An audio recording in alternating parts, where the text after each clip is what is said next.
Hello friends, welcome to my YouTube channel GS exam solution. दोस्तों, आज के इस वीडियो में हम उत्तर प्रदेश पुलिस कांस्टेबल 2023 की जो भर्ती है उसके लिए सामान्य ज्ञान के क्वेश्चनों को देखेंगे।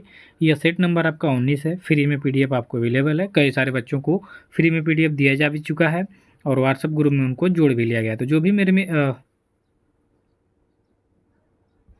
जुड़ना चाहते हैं वो इस नंबर पे कांटेक्ट करें, हाय लिख के और अपना नाम लिख दीजिएगा। आपको पीडीएफ के साथ साथ आपको जो ग्रुप में ज्वाइन कर दिया जाएगा। ठीक है, तो चलिए आज के क्वेश्चनों को देखेंगे। दोस्तों, आज का पहला क्वेश्चन है आपके सामने कि प्रसिद्ध दशराग यानी 10 राजाओं का युद्ध किस नदी के तट पर लड़ा गया था। तो ये आपके हिस्ट्री से, एंशियंट हिस्ट्री से क्वेश्चन है।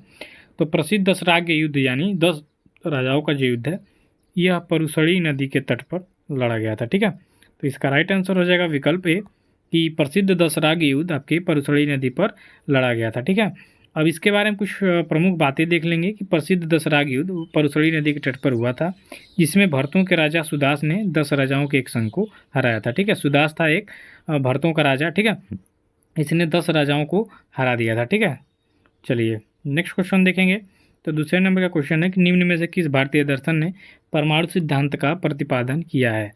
देखिए, भारतीय दर्शन जो थे ये बहुत ही सटीक चीज़ें थी भाई। उस समय वैज्ञानिक समझ लीजिए कि बड़े बड़े जो आचार्य होते थे बहुत सारे शोध भी किए, जैसा कि अभी इसमें आप जानेंगे। तो यह था आपका वैशेषिक दर्शन। ठीक है, उस समय वैज्ञानिकों की शाखा नहीं होती थी कि ये जूलॉजी वाले हैं, ये बायोलॉजी वाले हैं। ठीक है, तो ऐसे एक थी वैशेषिक दर्शन। ठीक है, सांख्य दर्शन, योग दर्शन, न्याय दर्शन, इनके अंतर्गत शोध वाले आचार्य ही होते थे। तो वैसे कि वैदेशिक दर्शन के अंतर्गत बताया गया है ये जो परमाणु सिद्धांत है इसका प्रतिपादन किया गया है। ठीक है, तो इसके बारे में थोड़ा सा कुछ जानेंगे कि वैशेषिक दर्शन के अनुसार सृष्टि का निर्माण अणु से हुआ है। महर्षि कणा इस दर्शन के प्रवर्तक थे। ठीक है, तो इम्पोर्टेंट है भाई, सृष्टि का निर्माण अणु से हुआ है बहुत पहले ही वैशेषिक दर्शन के अनुसार बताया जा चुका है। और इस वैशेषिक दर्शन के जो प्रवर्तक थे महर्षि कणा जी थे। ठीक है, याद रखिएगा। चलिए अगले क्वेश्चन की तरफ चलेंगे कि कल्हड़ की पुस्तक का क्या नाम है। तो दोस्तों, कल्हड़ की पुस्तक का क्या नाम है। तो जो कल्हड़ था इसके पुस्तक का नाम था राजतरंगिणी। ठीक है, राजतरंगिणी में कश्मीर का इतिहास मिलता है, यानी उसके इतिहास के बारे में लिखा गया है। तो क्वेश्चन बनता है कश्मीर का इतिहास किस पुस्तक में लिखा गया दोस्तों। तो कल्हड़ के द्वारा रचित पुस्तक है राजतरंगिणी। इसके अंतर्गत आपके जम्मू कश्मीर का इतिहास मिल जाएगा। ठीक है, तो चलिए इसके बारे में कुछ की पॉइंट्स देखेंगे कि कल्हड़ की पुस्तक का नाम राजतरंगिणी है। इस पुस्तक में कश्मीर का इतिहास लिखा गया है और इस पुस्तक की रचना कल्हड़ ने, जो राजा जयसिंह थे, 1127 से 59 तक इनका शासनकाल था, इनके अंतर्गत इन्होंने पूरा किया था। ठीक है, और वही अर्थशास्त्र पुस्तक के रचयिता कौन है, चाणक्य जी हैं। और इंडिका के मेगास्थनीज लीलावती के हैं भास्कराचार्य। ये आपके मैथ से संबंधित है। ठीक है, इंडिका में भारत दर्शन से संबंधित है और अर्थशास्त्र में भारत की राजनीतिक दशा से संबंधित चीज़ें हैं। ठीक है, तो अर्थशास्त्र में अर्थशास्त्र चीज़ें नहीं है, इसमें भारतीय राजनीति की चीज़ें हैं। ठीक है, भास्कराचार्य लीलावती की जो पुस्तक है इसमें मैथ से संबंधित बताया गया है। ठीक है, चौथे नंबर का क्वेश्चन है आपका, किस राज्य में सौर ऊर्जा के विकास की सर्वाधिक क्षमता है। तो किस राज्य में भाई सौर ऊर्जा के विकास की सर्वाधिक क्षमता है। तो वो राज्य है आपका राजस्थान। राजस्थान में यह शक्ति है सौर ऊर्जा का सर्वाधिक विकास करने में। ठीक है, सर्वाधिक क्षमता है। ठीक है, तो उत्तर प्रदेश का राइट आंसर हो जाएगा। अब की पॉइंट्स में देखेंगे तो आपके की पॉइंट्स में है कि राजस्थान में देश के किसी भी अन्य क्षेत्र की तुलना में सौर ऊर्जा उत्पादन सबसे अधिक संभव है।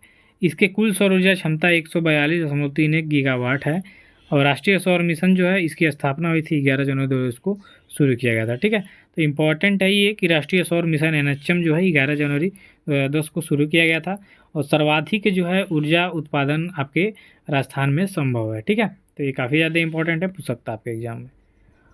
आगे के प्रश्न है कि झारखंड के झरिया क्षेत्र में मुख्यतः क्या पाया जाता है। तो दोस्तों, झारखंड के झरिया क्षेत्र में मुख्यतः कोयला पाया जाता है। ठीक है, देखिए कोयला जो है ये झारखंड का जो झरिया क्षेत्र है यहाँ बहुत ही फेमस है। धनबाद में ये पड़ता है। ठीक है, विकल्प पे इसका राइट आंसर होगा। की पॉइंट्स में आप देखिए कि झरिया कोयला क्षेत्र झारखंड के धनबाद जिले में स्थित है। देश का अधिकांश कुकिंग कोयला का भंडार पर यहीं पर स्थित है। ठीक है, यहीं पर स्थित है, तो याद रखिएगा जो झारखंड का झरिया क्षेत्र है वो धनबाद में स्थित है। ठीक है, आगे के प्रश्न में है कि सर्वाधिक गेहूं का उत्पादन किस राज्य में किया जाता है। तो मित्रों, सर्वाधिक गेहूं का उत्पादन उत्तर प्रदेश राज्य में किया जाता है। ठीक है, सर्वाधिक गन्ना का भी उत्पादन आपके उत्तर प्रदेश में ही किया जाता है। तो यह बात याद रखिएगा, विकल्प बी आपका सही उत्तर होगा। की पॉइंट्स में देखिए कि सर्वाधिक गेहूं का उत्पादन उत्तर प्रदेश में किया जाता है। सर्वाधिक गेहूं उत्पादन के 3 राज्य हैं, पहले पे पहले पे मध्य उत्तर प्रदेश, दूसरे पे मध्य प्रदेश और तीसरे पे पंजाब है। ठीक है, तो ये काफ़ी ज़्यादा इंपॉर्टेंट है, याद रखिएगा। 7 नंबर के क्वेश्चन में है कि काली क्रांति का संबंध किससे है मित्रों? तो काली क्रांति का संबंध है आपके कच्चे तेल के उत्पादन से। ठीक है, तो विकल्प यहाँ से क्या हो जाएगा, आपका सही उत्तर हो जाएगा कि काली क्रांति का संबंध है कच्चे तेल के उत्पादन से। अब कुछ की पॉइंट्स देखिए कि काली क्रांति का संबंध है कच्चे तेल के उत्पादन से, नीली क्रांति का संबंध है मत्स्य पालन से, स्वर्ण क्रांति का संबंध है आपके बागवानी या शहद के उत्पादन से, भूरी क्रांति का संबंध है चमड़ा या कोकोया उत्पादन से, श्वेत क्रांति का संबंध है आपके दूध उत्पादन से। ठीक है, तो यह काफ़ी ज़्यादा इंपॉर्टेंट पॉइंट्स है आपके लिए, इसको नोट कर लीजिएगा। ठीक है, चलिए आगे के प्रश्न पे देखेंगे। तो भारत के महान्यायवादी की नियुक्ति से संबंधित अनुच्छेद कौन सा है? तो दोस्तों भारत के जो महान्यायवादी होते हैं यानी सबसे बड़े जो कानून अधिकारी होते हैं, इनकी नियुक्ति से संबंधित अनुच्छेद कौन है? तो अनुच्छेद 76 के अंतर्गत इनका नियुक्ति होता है। तो विकल्प यहाँ डी इसका राइट आंसर होगा। की पॉइंट्स में थोड़ा सा देखेंगे कि भाई होते क्या है ये महान्यायवादी। तो संविधान का अनुच्छेद 76 जो होता है भारत के महान्यायवादी यानी अटॉर्नी जनरल की नियुक्ति से संबंधित है। देखिए भारत के महान्यायवादी को अटॉर्नी जनरल के नाम से भी जाना जाता है, तो कन्फ्यूजन यहाँ पे नहीं होगी। ठीक है, और भारत के महान्यायवादी जो एजी होते हैं संघ कार्यकारिणी का एक हिस्सा है। महान्यायवादी देश के सर्वोच्च कानून अधिकारी होते हैं। ठीक है, देश का सर्वोच्च कानून अधिकारी कौन होता है दोस्तों? तो आपका महान्यायवादी जो होते हैं। ठीक है, सरकार के लिए। अनुच्छेद 79 क्या है? संघ के लिए एक संसद होगी। अनुच्छेद 80 में क्या है? राज्यसभा की अधिकतम संख्या 250 बताई गई है और राज्यों की परिषद की संख्या है। ठीक है, और 51 क्या है? तो अंतर्राष्ट्रीय शांति और सुरक्षा को बढ़ावा देने से संबंधित अनुच्छेद आपका 51 है। ठीक है, तो ये काफ़ी ज़्यादा इंपॉर्टेंट है अनुच्छेद वाले। ठीक है, चलिए आगे के प्रश्न को देखिए 9वें नंबर में कि निम्नलिखित अनुच्छेदों में से कौन सा एक राज्य सरकार को ग्राम पंचायतों को संगठित करने के लिए निर्देशित करता है? सीधा सीधा कह रहा है कि ग्राम पंचायत के गठन से संबंधित अनुच्छेद कौन सा है? तो आपका यहाँ पे अनुच्छेद होगा 40। ठीक है, देखिए ग्राम पंचायतों के गठन संबंधी अनुच्छेद क्या है आपका? तो 40 है। तो यहाँ विकल्प में आपका जो ये है इसका राइट आंसर हो जाएगा। ठीक है, और की पॉइंट्स में क्या है? तो भारतीय संविधान का अनुच्छेद 40 राज्य सरकार को ग्राम पंचायतों को संगठित करने के लिए निर्देश देता है। ठीक है, चलिए 10 नंबर का क्वेश्चन देखेंगे कि भारत के राष्ट्रपति का निर्वाचन किस प्रकार से होता है? तो भारत के राष्ट्रपति का निर्वाचन होता है अप्रत्यक्ष मतदान से। ठीक है, यानी इनडायरेक्ट, अप्रत्यक्ष रूप से। ठीक है, तो अप्रत्यक्ष मतदान से होता है भाई। अब जानेंगे कि इनका जो चुनाव होता है कैसे होता है निर्वाचन। ठीक है, कौन कौन से व्यक्ति भाग लेते हैं? तो चलिए ये इम्पोर्टेंट है आपके लिए, देखिए ध्यान से कि भारत में राष्ट्रपति का निर्वाचन अनुपातिक प्रतिनिधित्व पद्धति के अनुसार एकल संक्रमणीय मत प्रणाली, ये इंपॉर्टेंट है, द्वारा होता है और ऐसे निर्वाचन में मतदान गुप्त होता है। ठीक, अनुच्छेद 54 क्या कहता है भाई कि निर्वाचक गणों में संसद के दोनों सदनों यानी राज्यसभा और लोकसभा, ठीक है, निर्वाचित सदस्य और राज्य विधानसभाओं के निर्वाचित सदस्य तथा दिल्ली पुदुचेरी विधानसभाओं के निर्वाचित सदस्य शामिल होते हैं। कहने का तात्पर्य है दोस्तों कि केंद्र सरकार में जो आपका राज्य सरकार है, राज्यसभा है, लोकसभा है ये, और सभी राज्यों के विधानसभा के निर्वाचित सदस्य जो होते हैं दिल्ली और पुडुचेरी के भी, ये क्या करते हैं? राष्ट्रपति के चुनाव में भाग लेते हैं। ठीक है, तो ध्यान से इसको समझिएगा। 11 नंबर का क्वेश्चन है कि जनन क्षमता में कमी किस विटामिन की कमी के कारण होता है? तो मनुष्यों में जो जनन क्षमता की कमी होती है वो आपके विटामिन ई की कमी से होती है। ठीक है, तो विटामिन ई इसका राइट आंसर होगा, यानी विकल्प सी कि विटामिन ई का जब हमारे शरीर में कमी होता है तो जनन क्षमता जो होती है इससे प्रभावित होती है। की पॉइंट्स में क्या है दोस्तों कि पुरुष एवं महिला में जनन क्षमता की कमी विटामिन ई के कमी के कारण होती है। इसके प्रमुख स्रोत हैं हरे पत्तेदार सब्जियां, अंकुरित अनाज, दूध, दही इत्यादि। विटामिन ई का रासायनिक नाम होता है टोकोफेराल। ये काफ़ी इंपॉर्टेंट है, पूछता आपके एग्जाम में। 12 नंबर का क्वेश्चन है कि निम्नलिखित में से कौन सा दुग्ध प्रोटीन है यानी मिल्क प्रोटीन है? तो इनमें से कौन सा एक दूध प्रोटीन है? तो केसिन है। ठीक है, केसिन करता क्या है अभी आप आगे समझेंगे। तो समझ लीजिए कि दूध में जो है केसिन नाम का प्रोटीन पाया जाता है, इसे दुग्ध प्रोटीन के नाम से भी जाना जाता है। देखिए केसिन को दुग्ध प्रोटीन कहा जाता है। दूध का रंग उजला केसिन के कारण होता है। ठीक है, यानी केसिन प्रोटीन के कारण, और दूध का पीला रंग होता है कैरोटीन प्रोटीन के कारण।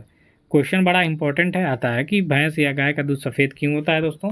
तो उसमें केसिन नामक प्रोटीन पाया जाता है, इसके कारण दूध आपका सफ़ेद होता है, ठीक है। और पीला क्यों होता है, तो उस दूध में कैरोटीन नामक प्रोटीन पाया जाता है, इसके कारण दूध का रंग सफ़ेद और उजला होता है, ठीक है। तो इतना आप जान लीजिए, ये बहुत इंपॉर्टेंट है। 13 नंबर के क्वेश्चन में है कि नारियल में खाने योग्य भाग कौन सा होता है। तो दोस्तों नारियल में खाने योग्य भाग आपका इंडोस्पर्म है, यानी भ्रूणपोष।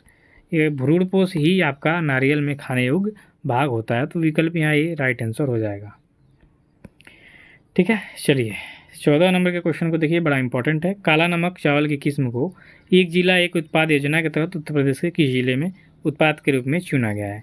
तो उत्तर प्रदेश में एक योजना भी है, एक जिला एक उत्पाद के रूप में पहचानना है। तो काला नमक यहाँ बात हो रही है। काला नमक काफ़ी ज़बरदस्त चावल होता है, ठीक है, शरीर के लिए फ़ायदेमंद है। तो यह एक राज्य और एक जिला और एक उत्पाद के तहत चुना गया सिद्धार्थनगर को, ठीक है। तो सिद्धार्थनगर क्या हो जाएगा, इसका राइट आंसर हो जाएगा, ठीक है। काला नमक का जीआई टैग भी मिला हुआ है, याद रखिएगा। की पॉइंट्स में देखेंगे कि भाई काला नमक क्या होता है। तो काला नमक चावल की एक सर्वोत्तम किस्म है, इसका रंग सफ़ेद होता है। काला नमक के नाम से काला नमक ना समझिएगा काला नमक जैसा होता है, नहीं, इसका आवरण काला होता है, अंदर सफ़ेद होता है, ठीक है। और इसकी उपज बासमती चावल से अधिक होती है। यह उत्तर प्रदेश के सिद्धार्थनगर जिले से एक जिला एक उत्पाद के रूप में चुना गया है। काला नमक धान का ऊपर हिस्सा काला होता है और इसे जीआई टैग भी मिला हुआ है। देखिए मैंने ऊपर ही चर्चा कर दिया इसका, ठीक है। चलिए अगले लास्ट नंबर का है। उत्तर प्रदेश के कौन से मुख्यमंत्री गोरखपुर या गोरखनाथ मंदिर के मठ के अध्यक्ष भी हैं और थे। तो आप जानते हैं सभी लोग कि योगी आदित्यनाथ जी गोरखनाथ मठ के मठाधीश भी हैं और इस समय वर्तमान के उत्तर प्रदेश में वर्तमान मुख्यमंत्री भी हैं, ठीक है। देख लीजिए इनके बारे में। श्री योगी आदित्यनाथ गोरखनाथ मंदिर और मठ के मुख्य पुजारी या अध्यक्ष भी हैं और एक राजनेता भी हैं। वर्तमान में उत्तर प्रदेश के मुख्यमंत्री भी हैं। वर्तमान में श्री आदित्यनाथ योगी जी, जिनका असली नाम यानी मूल नाम है श्री अजय सिंह बिष्ट, ये उत्तर प्रदेश के मुख्यमंत्री हैं। इनका जन्म हुआ था 5 जून 1972 को पंचूर यानी पौड़ी गढ़वाल में, जो उत्तराखंड में पड़ता है। तो आज के वीडियो में बस इतना ही। ऐसे ही वीडियो के साथ बने रहिए। धन्यवाद।